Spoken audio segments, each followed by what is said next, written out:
The unusually large field of Democratic presidential candidates has been winnowed down some, but still includes 2 billionaires, 3 billionaires in the race as a whole if you count the incumbent president. The question, record-setting money and the presidency, a concern or not?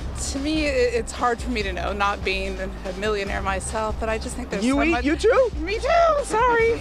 I just think there's corruption with money. Jobs creator, leader, problem solver. Grew it successfully to $36 billion. I think it speaks to the larger problems with our election system and how we actually choose candidates and who can afford to run? That's exactly right. But do you think long-term that will make it impossible for, say, non-billionaire candidates to even consider running? It may limit them, but I'm going back years now. There are always millionaires running for president. The income inequality is unbearable. The businessman president. Being a billionaire definitely helps. Because I would say a lot of the folks that dropped out because they didn't have funds. I kind of give up. It's not right, though. Trump's business plan is a disaster. Obviously, Mr. Trump has no strategy. It does worry me. Yeah.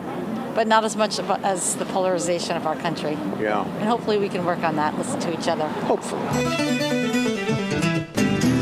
Our Sunday Roundtable is assembled this morning. We're joined by Boston Globe columnist Adrienne Walker and Republican political analyst Rob Gray. Great to have you with us, guys. So let's start with the two non-billionaires in the race. Senator Elizabeth Warren decided to pull back a bit on the Bernie Sanders confrontation over what he said a year ago during that debate on a woman winning the presidency. Take a listen. Can a woman beat Donald Trump? Look at the men on this stage. Collectively, they have lost 10 elections. The only people on this stage who have won every single election that they've been in are the women, Amy and me. So was this the right strategy for Warren as she goes into the Iowa caucuses? And she's slightly behind Sanders at this point. Adrienne? Yeah, I think pulling back probably was the right strategy. And that was a pretty good line, too. Yeah, it was a very good line. Does that line play in Iowa? Well, I think raising it makes her look a little bit desperate. And I think it puts back into play in the final weeks here her own credibility issues on other things like her Indian heritage and also that her kids only ever went to public school. I think some of these things are bound to come up as Sanders and others punch back. In Iowa? Sure. In Iowa. Well, she went an awfully long time without talking about it at all. It only came up in the context of this whole fight with Sanders. Right. All right. Item 2 is the impeachment in Massachusetts. Doesn't have any House members as managers or prosecutors as the Senate begins its trial of President Trump.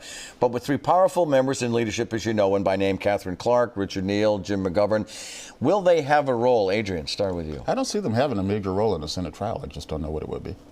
Yeah, interesting. I mean, they're moving to the sidelines as much as they might not like it. Yeah. I do think that the Penn trophy wall thing was a little bit classless and not a great start for the House members as Nancy Pelosi, signed with 1 million pens and gave them out for these members. She got a lot of criticism from people for that. Yeah, I don't think it's a good look for the House. I think it should be, a sober constitutional process. And to the point, Richard Neal is right in the middle of that video that we just showed. He got one of the pens. He'll have one on his trophy wall. Yeah. Hundreds of protesters showed up at the State House this past week to demand the right for cities and towns to impose rent control. Do you sense the political winds are moving in that direction, Rob? I don't think so. I think it's still a free market state despite high housing costs.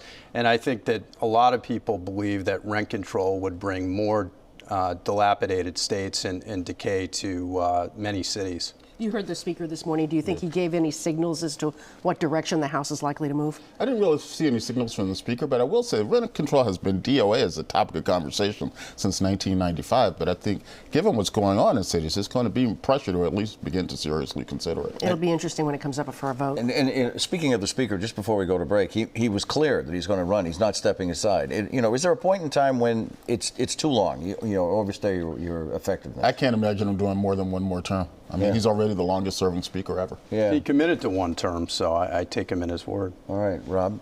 Folks, we'll be right back. And there is one more conversation you're going to hear between Senator Warren and Senator Sanders. Stay with us.